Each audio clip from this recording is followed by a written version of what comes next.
listening to Yes, Quit Your Day Job, Real Talk for Music Industry Creatives. In today's episode, I sit down with multi-instrumentalist Eric Bergen, a behind-the-scenes powerhouse known for stepping into chaos and making it look easy. When the tour bus is packed, set list is locked, and the band's in crisis, Eric's the one they call. He's built a career on showing up ready, staying adaptable, and always delivering when it counts. And whether you're trying to break into the touring world or just want to understand what it takes to earn that kind of trust, this one's for you. Let's get into it.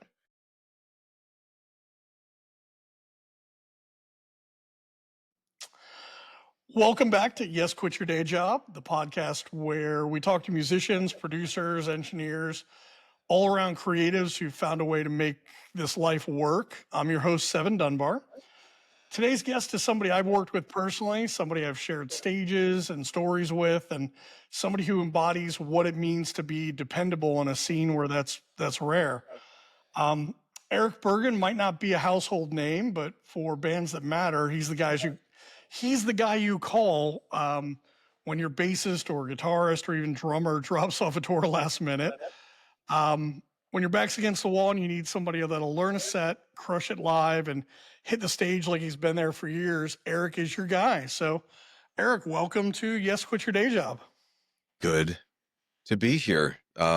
Long-time listener, first-time talker. Good to be here with you. Awesome.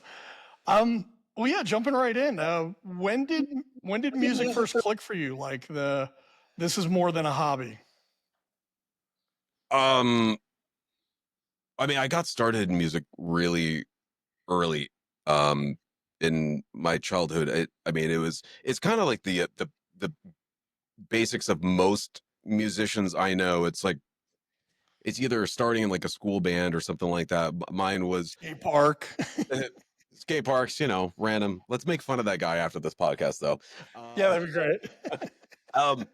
No, so like, I mean, my upbringing with music, like both my parents were not musically inclined in the least. Like, and like a crazy weird spectrum of music that I grew up with kind of helped shape what I grew up listening to for the longest time, and kind of like I guess kind of like what I started to play on my own as a kid. But my first introduction was going to like, I had like a Casio keyboard that was given to me at Christmas, and it was just some piece of shit. But my dad saw that I took a liking to it, and I would make up my own songs as a kid. So he at I think at 7 Yes. seven, shut up. Talking to you. 7 or 8, like I was taken to like, keyboard lessons like down the road. And I did that for a while, and I found myself getting really bored with that kind of stuff. But I was always doing something in music. And I remember being a Boy Scout when I was a teenager, and really hating that. I love the outings. I hated the get-togethers that they actually did. It was so forced, and I didn't have fun with it. And so it's kind of a deal that I made with my parents, is that okay, if I quit Boy Scouts, I have to fill my time with something. And one of the options was like school band. And I remember growing up, like I'm not the tallest person. I'm 5'10". I'm not extremely tall. Um, and growing up, I didn't hit my bigger growth spurt till like later in high school. So my arms were probably like the size of T-Rexes, and I really wanted to play bone for some reason. And I go in and I talk to my future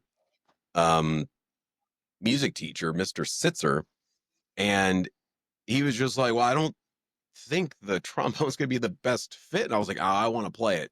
So he hands me a trombone, and I couldn't reach. Like there's no, like those long elongated. I couldn't do it. And he was just like, "Why not you? Why not the trumpet?" And I was like, "Ah, the trumpet sucks." But for some reason, I got stuck. It was probably a parental decision. I got stuck with the clarinet. Um, and so I got into woodwinds. um, and I realized I actually escalated in playing and reading and writing music really quickly, and it was kind of a surprise to myself and but to my parents, especially when I would because I had external lessons. So I would, after school, I'd get shuffled off to music lessons, and it was by a classical trainer. Um, and I went from like last chair, close to the last chair, to first chair. If anybody that doesn't know what that means in band, that's just like first chair is like the best chair, you know. Uh, Sure. and I went to first chair real quick, and I found that for some reason I can't even like I I was really good at like the solos. I loved when those came up because there was that little bit added pressure to deliver, and I found myself nailing it every damn time. But I also practiced my ass off though at home, and so I learned kind of the basics of, you know, you you you practice at home and you learn what to do. That's where you mess up. Then rehearsal, just like band class, that's rehearsal. That's where you take everything that you actually learn and then you apply it. Um, and then I moved from there to alto sax, went to first chair from there. And then I realized real soon when I was getting into high school that, uh, you know, I I realized with all the music I was getting into, it was so much heavier. And nothing about it was band music. Um, Not a and lot of clarinets and no, no, the clarinets don't get the girls. So I, unless you're oh god, who's that famous? Uh, I think he plays the alto clarinet. Who's the guy with the curly hair? You know what I'm talking about? yeah, that's Kenny G would say that's saxophone. But he also doesn't he play? I thought it was like an alto clarinet or something or bass clarinet or something I that he. mean, they're all the same. Yeah, they're all the same. Yeah, you end up blowing something. So, uh, but so at this point, going into high school, a good friend of mine that I was in like a high school band with, eventually, um, he was very good at playing guitar. He still has an awesome band to this day. Um, and his name is Steve Bayless, and I'll call him out by name. He's so talented. Um, and he played guitar. I think we were like in science class or something like that at one point, and he was just like, "You should get a bass." I was like, "Yeah, I should get a bass." And I've never really played. I'd never played guitar and I never played bass, but it was a good it was a good start because if you play bass, you can play rhythm guitar. Okay. Pretty much all the same to me. Um, uh, and so I bought a bass, and that I was getting into Nine Inch Nails and of course Marilyn Manson, uh, Ministry, and especially Sepultura. Uh, Oh yeah. Huge influence. I was in a lot of like really heavy metal stuff. But my upbringing, kind of going back to my parents' eclectic taste in music, though, was like I'm a massive fan of Motown, things like that. Like I was able to see the Contours with some of the original members of them, and um, uh, the Temptations when I was a kid, and it kind Oh of wow. shaped the way I you definitely can't tell it in my music writing or anything like that, but maybe on the hooks or riffs, maybe. Um, I definitely can't tell that the Temptations are in there by any means, but everything everything's a hook to me when I write. But I mean, yeah, good music's good music.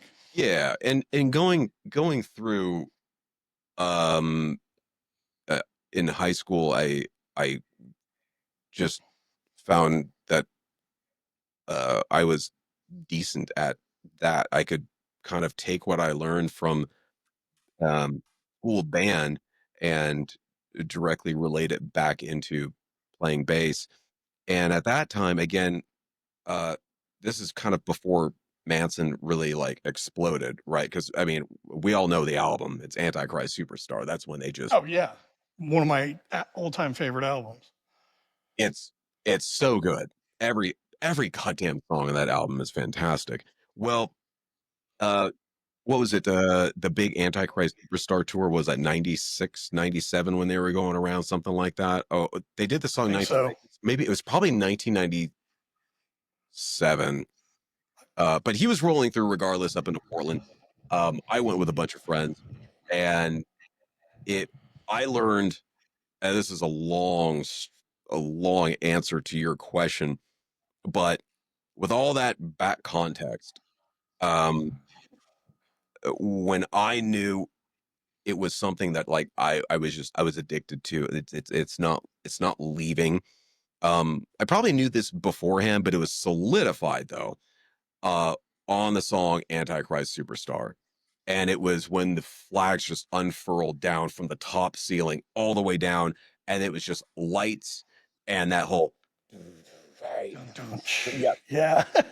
And me, being this little impressionable 5 foot nothing kid, you know, um, seeing that, and I remember I lost my friend somewhere in the concert, but I remember standing there by myself in the middle of like thousands of people and just looking up in complete awe. And I was just like, I am so hooked. And it wasn't just the music, but it was the overall feel, the atmosphere, the aesthetics, and the over the topness of a performance like that. And that's what to this day, you know, like I appreciate bands that go up in jeans and t-shirts and everything like that. But at the same time, like, and don't get me wrong, like, I mean, you know, a good performance is great and great and you know, if you suck and look awesome, you still kind of suck, you know. But if you walk up in a t-shirt and in jeans and you're amazing, I mean, hands down, I mean, you're just amazing.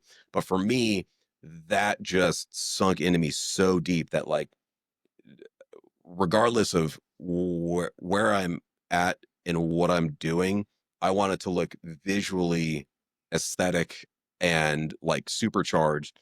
But I want that, you know, when I do that, I want to make sure that like my performance and how I actually play and what I actually give to any of the artists that, you know, I end up working with, that it's equal across the board, but it's just as entertaining. I try to give that for myself because I know what it felt like being that 17-year-old kid and just being in complete awe. And I don't give a shit if it's just a 17-year-old kid or you're a 35 or 60-year-old, but like the performance stays the same.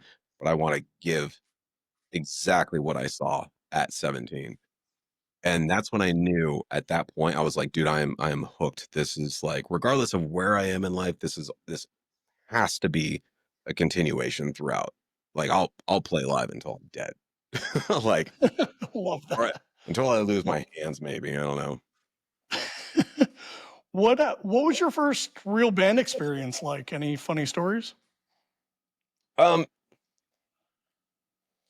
I don't know about funny stories. I mean, my first band experience was a high school band, with my a friend that I mentioned, Steve Bayless, and we had a high school band called Mechanism, and very Nine Inch Nails, very not so much Manson. Some of the riffs were about Manson. I mean, we were just so into it. But I was kind of, in all honesty, with that band, I was basically like almost riding the coattails of Steve because he was so good at playing guitar, but doing everything, even like the sequencing and the drum machines and everything like that. He had the toys, I didn't. I was always kind of just coming in, and at that time, I wasn't even doing bass or guitar. I was actually doing keyboards, Oh, okay. and we had a buddy who we met, and we're still like almost we're still in high school or almost out of high school, And this guy came in. He was a drummer, a phenomenal drummer. But he was, I mean, he was in his 20s, and somehow he wanted to play music with us. But I just remember screwing up almost every song when we were in rehearsals. Um, and it was more because like it wasn't because I didn't know what to play, but I had a really bad habit back in the day where when we really sounded good, I would I would get so like audibly enveloped in how we sound. I was like, "Oh my god, this sounds awesome." And I would just stop playing. I would just stop for whatever fucking reason. And they would be like, "But this is you. This is you. You need to go in and play that." And I was like, "I'm sorry." And I would fuck it up all the time. Um it inevitably that project kind of dwindled, and then they started a brand new thing which they're still doing to this day, and they've been in like they've had their music in like I don't know, it's video games. I definitely know there's a show called Firefly. They got their music in that kind of stuff. Oh, So wow. they've been doing amazing stuff and phenomenal musicians. But um, yeah, I mean, I've been on a tour before and I've shit my pants. Uh, I mean, that was Like later. on stage? No, that was actually after I did a lot of stuff I wasn't supposed to do, which I've done many times in my life. I feel But like shitting your pants is on that list. yeah, no, that's definitely one of them. Yeah, It's, it's a thing you're not supposed to do. yeah, that's all right though. Yeah, that convenience store probably wasn't too happy with me, but it's all right.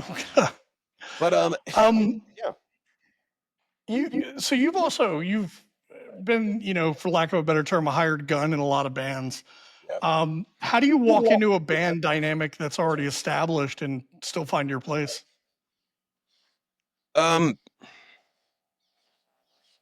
I think, well, I think on my end, at least I've been fortunate enough over the years of doing something like that where, um, uh, like even if it's like aesthetic, I generally get uh asked or headhunted in some form of matter that the aesthetics are almost identical or it's similar enough to where it's easy to kind of migrate into what they're doing.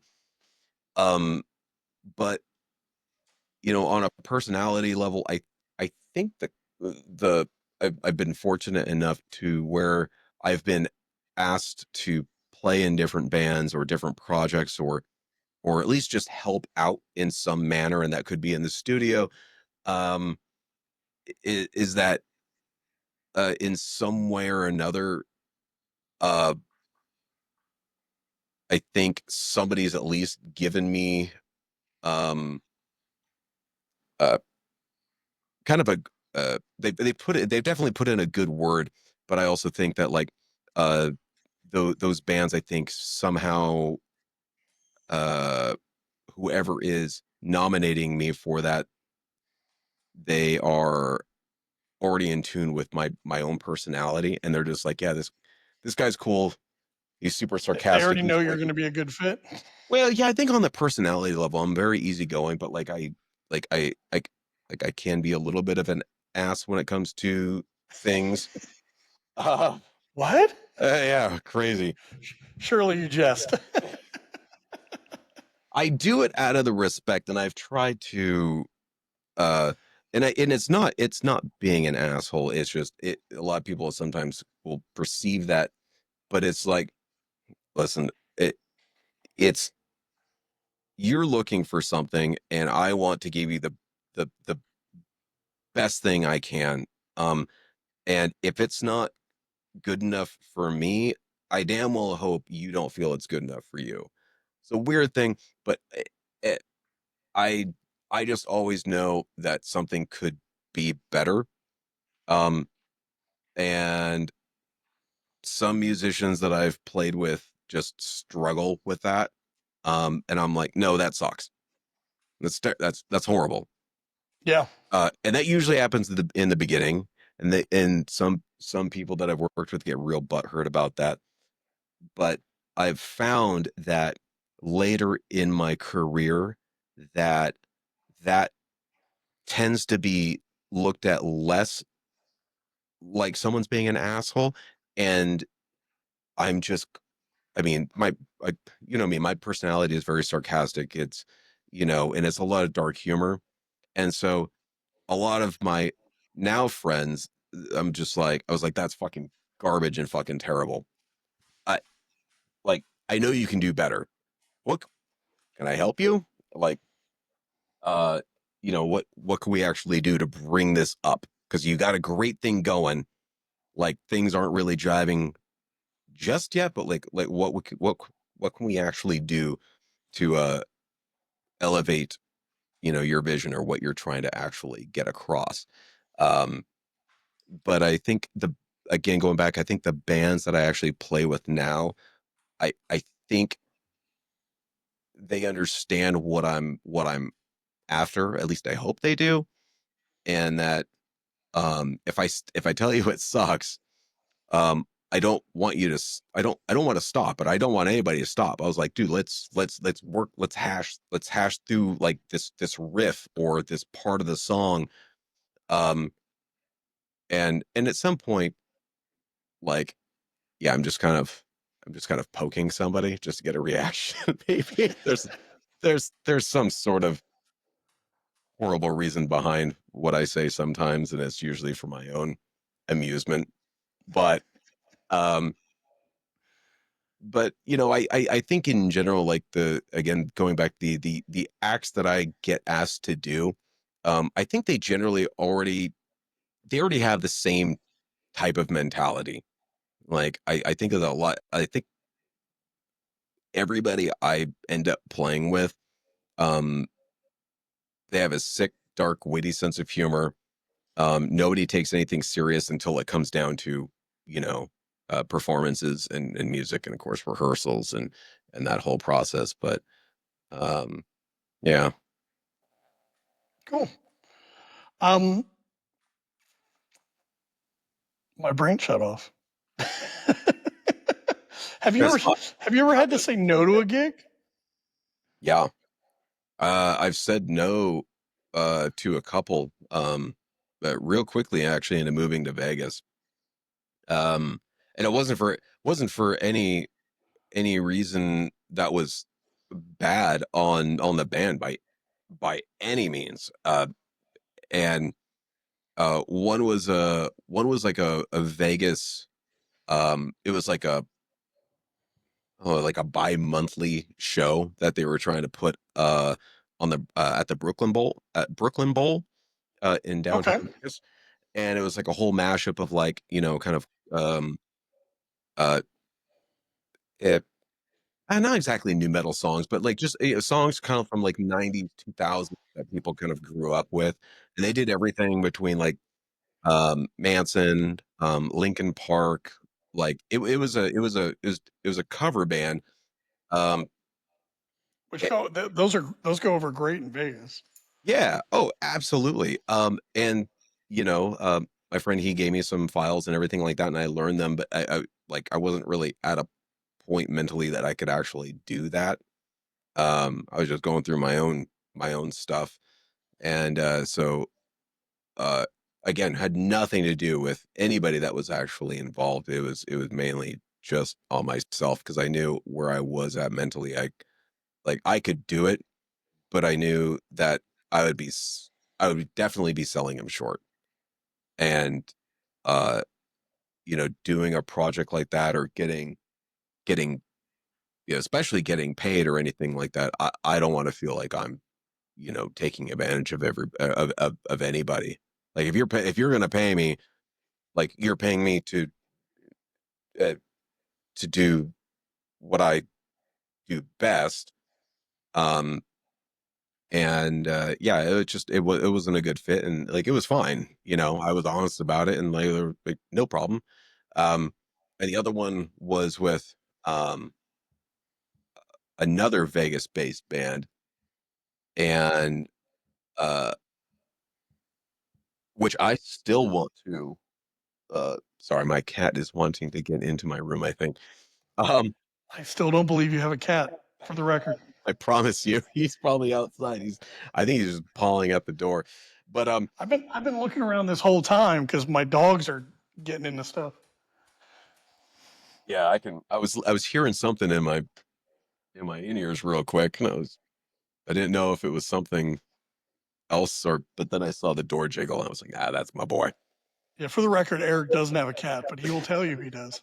Yeah, but yeah, there was another band, and honestly, speaking of my cat, I actually I had to turn it down because of him. And it wasn't like a health issue or anything like that, but it was like I got offered an opportunity to audition for a bigger act, which um, uh, I found out that the day before you and I were playing in LA with.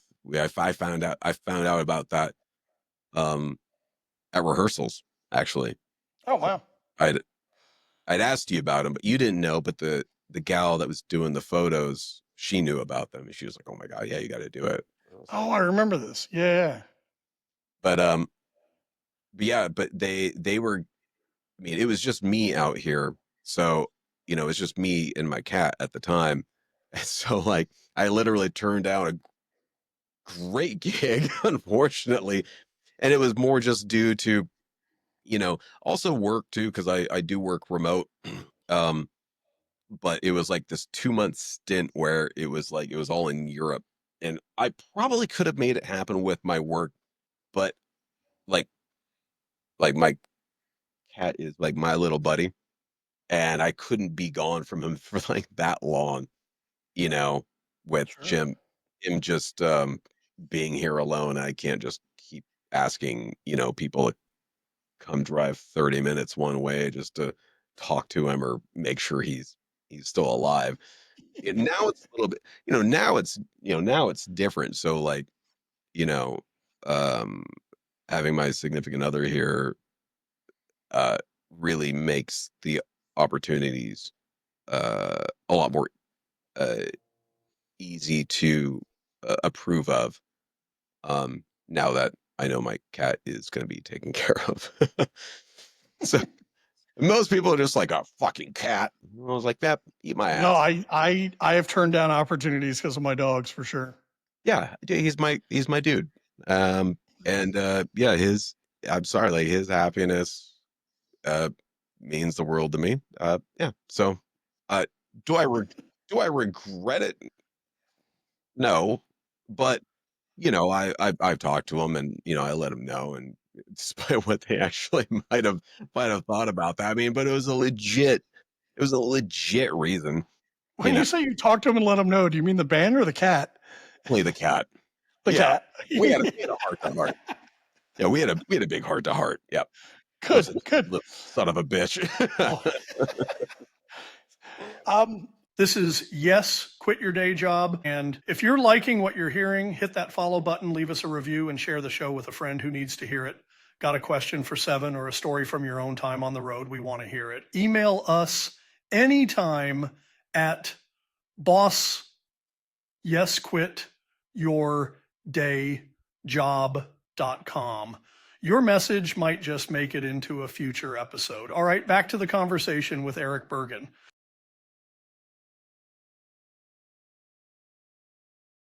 What's one thing people misunderstand about touring life? um, after tour, definitely the after part. When you're on the road for even 2 weeks, getting back is a little weird. But You have to I, kind of acclimate back into the real world. yeah, and it's a strange thing, but like when you're gone for over 30, just with travel time and everything like that, dude, getting back is so weird because you have to acclimate out of a regular schedule to tour schedule, right? And then you're just stuck in that. It's such a grind. And I remember the last tour was when we were playing with Mushroom Head. It like I think we had, was it 6 days in a row of playing at Sure. one point. Like I have no problem doing it, and I could have gone like after that tour. I I could have gone for like another month and a half, 2 months. Like I because you just get so ingrained in that kind of like mental and physical schedule. Yeah. And I was just like, well, I'm already in go mode. Like somebody fucking hire me right now. Like I'll just let's go, let's do this. Wasn't the case, but coming back though was really tough because you know you're you're up pretty late, but you're so engrossed in that adrenaline rush that you actually get, and then it's just like you're at that peak, and then you're just plummet right down into regular world, Ugh. and Ugh. That's and bringing back memories. it's just it's such a high for so long, and that plummet and just hitting that bottom, and you just wake up, and it's not like it's not the thing of like, I mean, yeah, it's crazy because you're going to, playing to, you know, sometimes thousands of people per night, right? And you've been on tour with them as well. It's Yeah. like uh, they're they're big fucking shows, big fucking concerts, and it's a lot at once. It's so much bombardment mentally and emotionally, and you give it everything that you can. And it's not just that. It's the prepping, before hours and hours before, and then it's the teardown, it's the breakdown, and then it's the whole signing autographs and kissing babies and whatnot, or whatever people do. Actually, somebody did bring their fucking baby to that one of the fucking shows, like right up in front.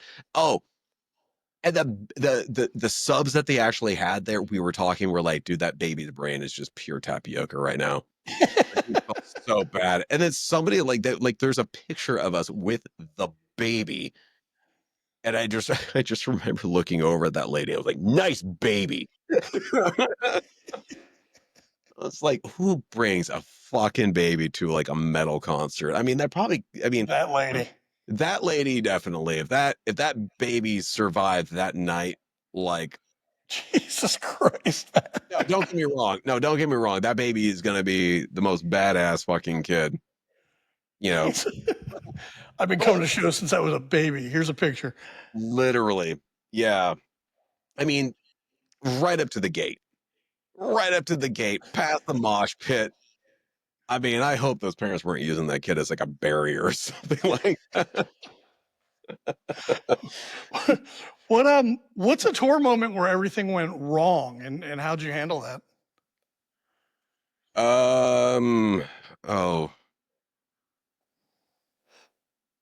well, same tour. It wasn't anything else. There. But something something happened uh to a cable that came out of uh my my Kemper, and I can't remember where we were, but sound check went fine. Sound check was totally good, totally happy. And when you do a sound check, especially like with Kempers, it's kind of like a set it and forget it type of thing. And then you Yeah. you you go backstage, you put your instrument on, you plug in, you do a couple little just make sure, yep, you're good in the inners, perfect, awesome, you know, um, everything fine. For whatever reason, um, we started the show, and this is the only show it happened to, and I could hear everything except me in my in ears, It's and never good. and I and I'm playing it off, and I look back, and on the Kemper you can see the lights, you can see the input lights, right? Like Yeah, yeah. you strum, it shows up, and nothing was showing up, and everything was just it was it. The, I mean, I have multiple basses when I play, and I swapped, and still nothing. Now, I mean, there's not enough time to just kind of, troubleshoot shit at a moment like that. And I was, Yeah. okay, it's not one bass, it's not the other. There's something going on. And it's not like, and it's a wireless rig. Uh, and some sort of patch cable, there was an issue with it that ran from my wireless uh line 6. Was it a G90 that runs into the back of my Kemper? And the G90 that showed that showed everything, but it was something with that. It was a bad patch cable, but I didn't have enough time. And I felt so bad. I felt so bad and so guilty because the only thing, it's not like I can step off stage and just be like, and just cross my arms and be like, well, fuck it, you know. Um, and luckily in that band, Fleischkrieg, they had enough synth and bass going in the back.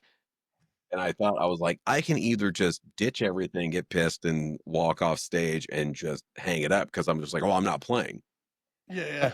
But it's kind of like, it's like, yeah, the show must go on type of thing. But even though like whatever's happening with me, I'm just like, if they haven't heard anything, they're not going to know anything.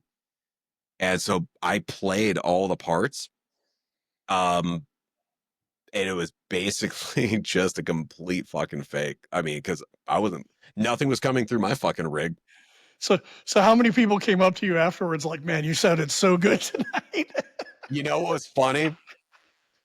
So that night, you remember? Oh God, who was that band that we actually went to go see at the House of Blues? Man, remember? We, You uh, and I went? yeah, and we met Chino, the band manager, and he Oh, was, they were like a medieval. yeah, it was a big show. Like it was a big show. I can't remember their fucking name though. But anyway, so It was like a medieval metal band. yeah, and It was he like was, medieval times with guitars, but they were great. yeah. What Uh, the fuck was the name of that? Oh, it's gonna bother me now. my brain is going Avatar. It's it's I not. keep thinking like Iced Earth, but that's not it. I know it. Oh, I can't remember. Well, regardless, they're a much bigger band. And they were the headliner when you and I went. But the the guitarist met us out there, and he came up and he was just like, "That was amazing," and I was like, "Oh yeah, oh, oh boy, oh, thanks." God, it's but I for some reason I was like Cinderella. No, it wasn't Cinderella. Fucking Cinderella. No, it's not Cinderella. I I can't remember. I don't know, but it was just, Something. Oh God, it's bothering me now. yeah, I don't know. It'll probably come to me later, but no, but that, like, that night though, like, I mean, I was so fucking pissed, and it was just one of those things that happened. But I was so irritated and so pissed off because, like, it it was just a faked performance. Like, don't get me wrong, if everything turned back on the way it was supposed to, would have sounded great. But I was so Yeah. annoyed with myself of just faking something that I know that shouldn't have happened, but it did. But like, what again? What am I supposed to do? Like, I mean, just stand off stage? Like, No. Yeah. No. You made the right call. Like, how did you figure out what it was? it was it was the next day.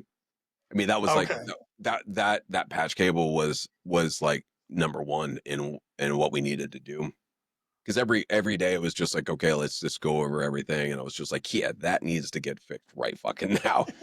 And we never Oh, said that. Yeah, Camelot. That's the band. there it is. Yep, it was like the dude from Camelot. Yep. Fuck. Because I kept thinking like castles, and then I was like, oh, Cinderella. No, that doesn't make sense. Yeah. Like, yeah, it was Camelot. Yeah. How do you keep your head straight, like mentally and physically, on long runs like that? Booze. Say boots or booze? Booze. Booze. That's fair. Rip. Rest in peace, my boots. So would booze be the one item you don't leave Tour without? I brought as a old bartender, I brought my own mixers to make Camparis. If you guys don't know what Camparis are, they're delicious, and but a lot of people don't like it because it tastes medicinal. But yeah, I brought my own Italian Campari, and some sweet vermouth on tour. But yeah, I think that's just one of those things where it helps. I mean, it helps me relax, uh, you know, but keeping my head straight though, like, I mean, well, I guess that's kind of the funny answer, but like maybe elaborate on keeping my head straight. Like what exactly do you mean by that? Well, touring can be mentally exhausting. People get homesick or you're just exhausted from doing the same thing. You're missing your cat, maybe, things Yeah. like that. I mean, yeah, it's exhausting. I mean, but for me it's not so much like um it- now now would be different because you know, like the last tour, you know, I didn't have anybody else but my cat, so I didn't have any other person to miss, or something like that, so where some people do have that, and maybe that attributes to some homesickness and stuff like that. I didn't have anybody to go home to, so I didn't have that um in my head. Um yeah, like you said, just my cat. But he was well taken care of, so I wasn't worried by any means. Good. Um so uh now would be different. I definitely would be homesick. But uh at the end of the day it's still, I'm still there to do a job. So like, it's kind of the whole thing, like you know, your problems are always going to be there. Sure. They're going to be waiting on the couch, but at the moment, if you have a couch, I don't know. I see a couch behind you. Yeah, your problems are There's still def- over there's there. a couch there. Yeah, but it's just like your problems are going to be there. Like your job is what you signed up for, what you're getting. Hopefully, you're getting paid for, um, and to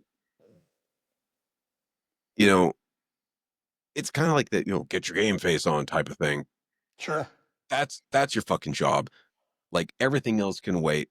You know, uh, yeah. So I think it's just a matter of, and I don't know if it's just a matter of like maturity, which I generally don't have, but but I think there's some sort of maturity as far as like knowing that you're there to do a job, and not just, of course, for the band, but for people that you actually play to, and whether that's five people or 5,000 people, it really doesn't matter. It's just like you still put the same effort behind every show, and you can deal with whatever you actually have to deal with, whether that's in a van or a tour bus or on your couch.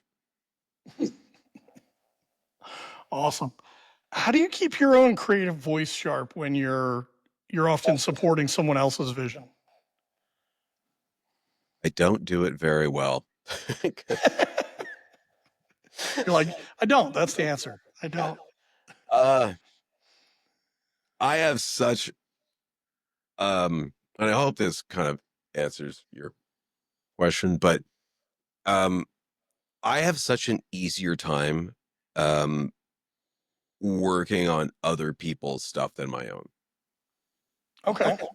Um I generally feel like there's a little bit more pressure um to do or produce something that's of like high quality, uh that that doesn't necessarily move over to me. I normally put everything that I actually do for myself on the back burner, but I'm more I'm more critical of shit that I do for myself, which results uh I guess in just completely unfinished projects. Unfinished projects. I've never heard of such a thing. Yeah. So I've got so much stuff like uh not songs, just ideas, general riffs, uh you know, things that it generally go together. Maybe maybe it's a chorus um or a riff idea that I've come up with and I just kind of save them. I mean, you know, you know that. I mean, I just, like there's ideas I gave to you and I just like I'm never going to do anything with. I can't sit down. Like my brain just like I can come up with shit all day long and I can come up with riffs and things that I think are catchy. Um eh, and at the end of the day I'm like like I personally struggle with like putting songs together. That's my biggest downfall. I know like my biggest strength is I can write and come up with very catchy shit. Like Yeah, you have catchy ass riffs all day long for sure. I like if I can toot my horn at anything besides being in my personal opinion, like I think I'm a great live performer. Uh, Yeah, I would agree. and those two things I can sell. I can sell those things. Uh, I cannot sell a whole completed song. Sorry, I can't do it. Like, right. And that's why, like, I'm asking you for your assistance and help on my new track because I'm at a point where I'm just like, if I don't have somebody to interject, I'll never be able to do this Yeah. ever. It's It's not going to happen. I can't. it's important to have that outside perspective. I mean, even my own stuff, I'm more than capable of mixing and mastering my own music, but that's why I work with people like Verena and have that outside perspective, that outside ear, you know? Yeah, and I need that at like the very beginning. Like I need somebody to tell me, stop, shut up. Like it's good enough where I going back, I tell myself, no, it's not good enough. This could be better. Do it again. Um, and I have so many ideas that I'll end up vomiting it, which isn't a problem until you're able to give up something in there and just be like, okay, this is catchy, but it's unneeded. Like Yeah. it's unneeded. Um, uh, yeah, you know what? I completely kind of got lost on the first part of the question. Well, let's do a quick fire. Let's Sure, do it. We'll do I, a rapid quick fire. I like it. Um, what's the weirdest gig you ever played?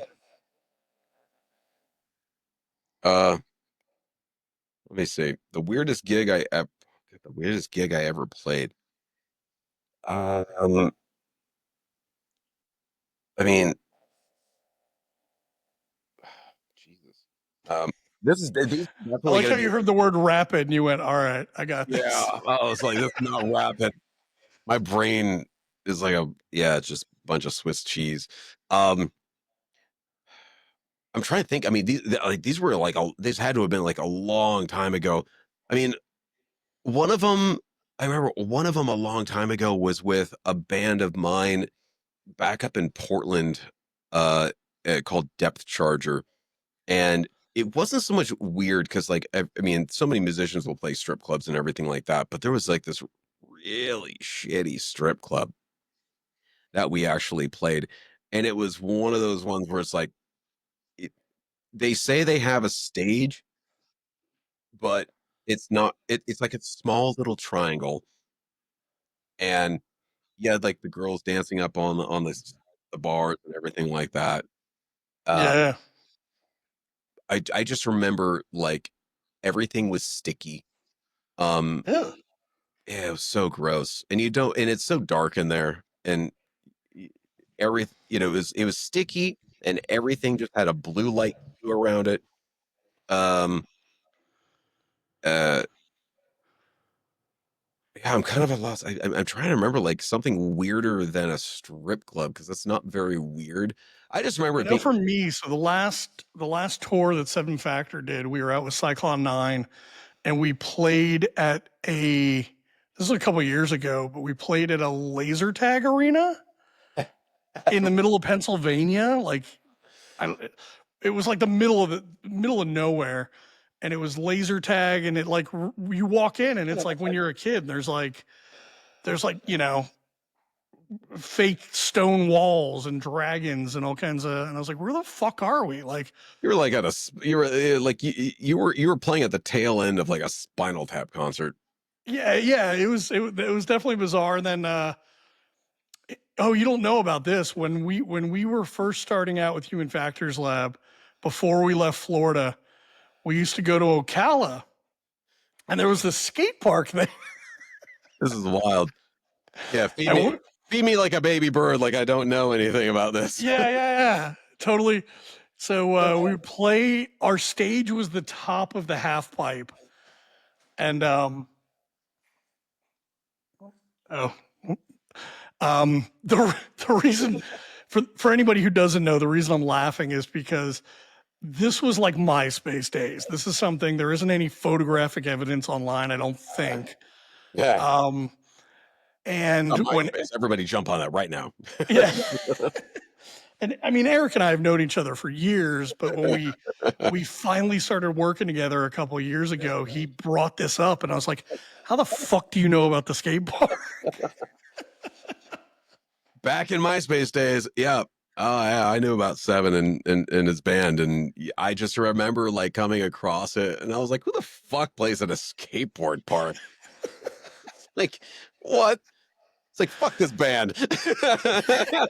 Listen, man, we were young. We did a lot of things we're not proud of for money. You know. Right. Yeah. Yeah. Our breath smelled awkward. No, What but it was, I mean, yeah, but here's the thing though, is like, I mean, I'll give you shit for it. It's more, it's not even shit. It's just, but it's no, it's shit. Uh, Only because like I know about that and I remember that. But I mean, here's the reality of it is that, you still had to grind to get to where you were, right? And that's part of the grind. Yeah, And yeah. No, what you do is you come down on one side of the half pipe, and then you come up and you grind, and that's how you enter the stage. where's the kick flip? Where's the kick flip? Yeah. Um, what's the best green room food you've ever had? Oh, um, I think at one point, they because oh, I can't remember which tour it was, but I remember, it was with, I think it was in Arizona, and they brought out Reuben sandwiches, which is like one of my Nice. favorite sandwiches. But they made them they made them like, because they knew like most musicians that were just playing probably were gonna eat like a full sandwich, but they had them like cut up in like little child wedges. Yeah, yeah. And yeah, I remember they brought that. That was really good. I, I've never been brought steak or something like that. And generally, like these days, like I wouldn't even eat the Reuben. You give me anything with like vegetables and just protein, and I'll just eat that. And I don't mean like don't come on my carrots or something like that. But, That's the name of the episode. that's right. Ah, welcome to Coming Carrots. What what's the most underrated city you had to play? Underrated. Yeah. Um, you know what? I would actually have to say, um, I mean, you're not going to play huge shows there, but one of the most underrated and probably one of the most fun is actually Scottsdale. Oh yeah. I like, Absolutely. for some odd fucking reason, like, I mean, I've only played there when it was like blazing hot, but it was always fun. There was always cool fucking people in Scottsdale. Yeah. Uh, I lived there for a couple of years. I'm sorry. But I mean, I wouldn't live there, but there's some cool people there. But I Scottsdale's like Vegas, just without the debauchery. well, that's no Same fun. same weather. This is true. Yeah, but no, Scottsdale was fun. Scottsdale was fun. And again, always cool people, super nice, um, le- great hospitality, and not just like people that were like well, not supposed to serve you, but just hospitality in general. Like people that would just help you to help you, you know? Yeah. That's one thing I noticed out there. I remember being Nice. on tour and we blew through all of our shirts, and we put a call out, and some guy in Scottsdale was just like, I'll do it. Like he did it. He did it cheap, but he did it with really great care and quality. And he brought them out like the 2 days, or we put in the request 2 days prior. And as soon as we got to Scottsdale, he like delivered everything, and like Oh wow. it was really cool. Um, the What? the other one is I would actually have to say is like Dallas as well. Oh yeah. It's not generally overlooked, but I will say that's another city that was I love playing Dallas. That's one of my favorites. yeah, Dallas was super cool. What's the Um club there? Trees, I think. Is that what it is? I think so. uh yeah, I can't remember. I have to check the the band tag tour thingy. But we played, Itinerary. yeah, or the laminate. Uh but we played some like um we also played like did we do where is there Houston? Can't remember. We played on top of a building basically. Like it was like this. I think it was called the High Rise or something like that. But like they have a venue all the way up at the top of like this business building, and the business building looked like Nakatomi Plaza. I swear to God, like everything was like still being built. But that was really cool. Like that, like everybody was super nice there. Um, those Texas is just a fun state to play. It is. I don't think I've actually had a bad time playing there ever. Honestly. Not yet. What Get it done. what band would you drop everything to tour with tomorrow? Oh, to actually play with. Like if like what band if they called you and like we need you tomorrow, you're there. Nocturnal Affair. Oh wow, okay. Yep. What what's one piece of advice you'd give your younger self? Don't do so much bad stuff. Okay. Uh, that's in just general, and that is just things that's kids don't do drugs. For for somebody trying to break into the touring circuit, what's your number one piece of advice? um, make sure that you yourself, yeah, tell them to shut the fuck up Yeah, back what the there. fuck? We're just outside honking. I know. Honestly, the especially for younger people that are looking to tour, um well, if you're younger, you can generally get away with this a lot easier, but let's just hypothetically say if you are like late 20s and going into your 30s and you are starting to tour, is um make sure you have a plan B and not the pill. Uh like a financial plan B. I need to clarify that. Eric said to always bring Plan B on tour. I don't know why. That's what he told us. Uh, the reason being is that, you know, don't get me wrong, like yeah, it it's very hard to make a full-time career out of music. Um Yeah. this isn't the 80s, this isn't the 90s. It doesn't work the same way. It just doesn't. Um you know, the genres that are, easier to make it and still and those are in projects that I work in. I have no interest in working with them. It's fine. Like I can appreciate it. But For me personally, I mean, that's not going to happen. But if it is in some form of rock, metal, industrial, whatever it may be, reason I say have a backup plan. There we go. Not plan B. Have a backup plan. Have a backup plan. Plan B. Backup kit. Is that uh, being on tour is great and it's a lot of fun. When you get off of tour and again when that high crashes and you're back to an even level of life. Um, Not having money when you go back is super difficult. Yes. I per I don't think there is a moment right now. And this is I'm just specifically talking about me, not anybody else. Is like I have a well-established career outside of music. Um, that allows me to do things like touring.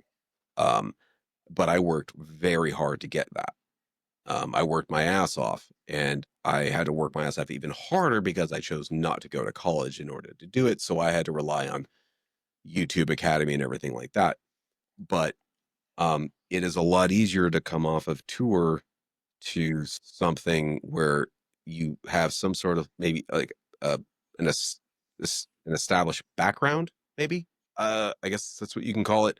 Um, Whether that's in my case, it's IT. Um, but being being a broke musician is very tough, and you can only do that for so long, and it's more or less kind of finding some sort of sustainability um, in life off the stage.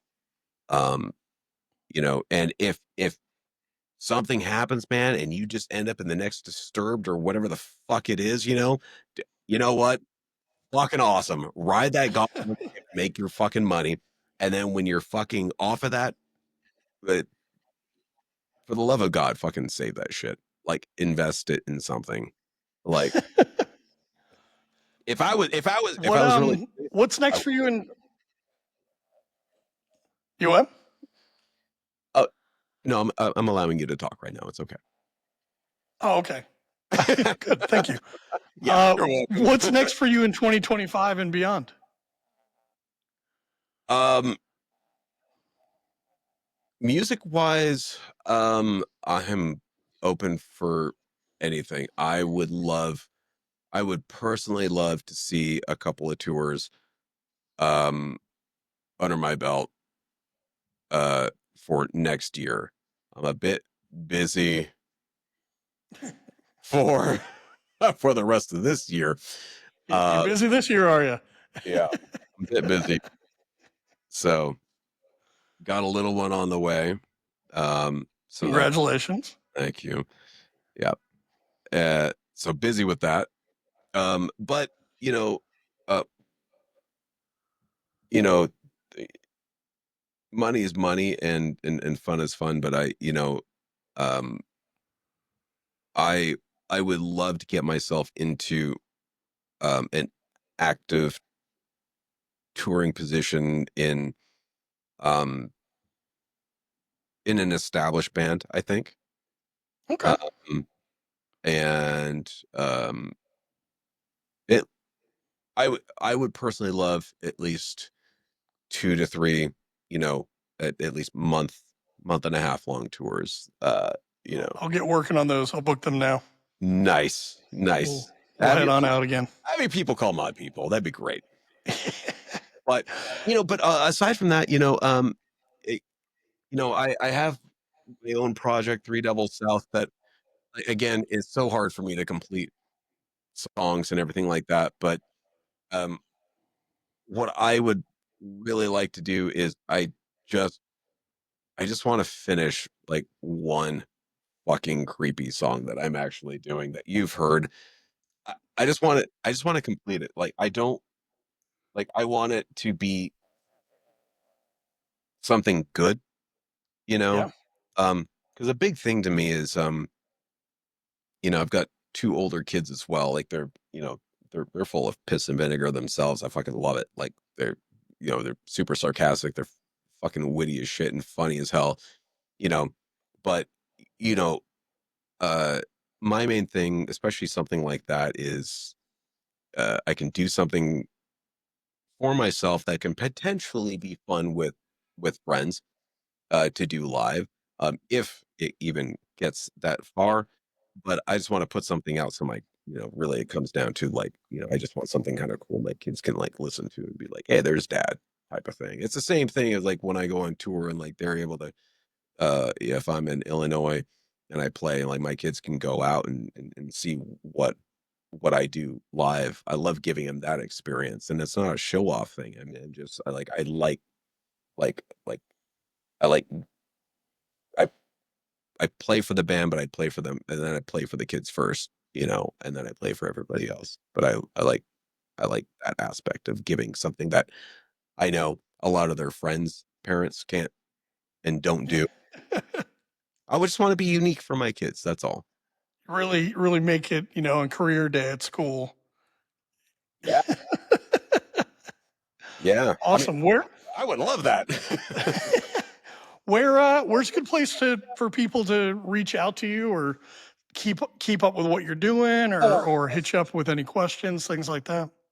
uh, that's a great question. God, I suck at social media, but the biggest thing uh is uh I mean, Instagram's a good place to start, which is just Eric B, like ERIC B underscore evil. You can reach me there. What is it? So it's ERIC B underscore EVIL, you piece of shit. Eric B. Evil, got it. Yeah. On base. Or guitar. I don't do drums anymore. Um I won't do drums anymore. No, But you're a musician now. yeah, right. Yeah. And I guess the other place, you can just email me directly, which is zero music here. Exactly how it sounds. Zero music here at Gmail. Nice. Yeah. I'm an open whore ready to with pro gear. Just bring the plan B. That's right, kids. Always remember the plan B. Oh, okay. Not Well, what Eric, thanks for hanging out, man. I appreciate the chat and you coming and being a part of this with me. I appreciate it. This is fun. Thank you. All right. See you later. That was Eric Bergen on Yes, Quit Your Day Job, breaking down what it takes to be the person people count on when everything's on the line. If you took something away from this episode, do us a favor, like, follow, and subscribe wherever you get your podcasts. You can also watch the full video version on YouTube at youtube.com/yes quit your day job. And if you've got a question, a comment, or a story you want read on air, email us at bossyyesquityourdayjob.com. New episodes every Tuesday. We'll see you next week.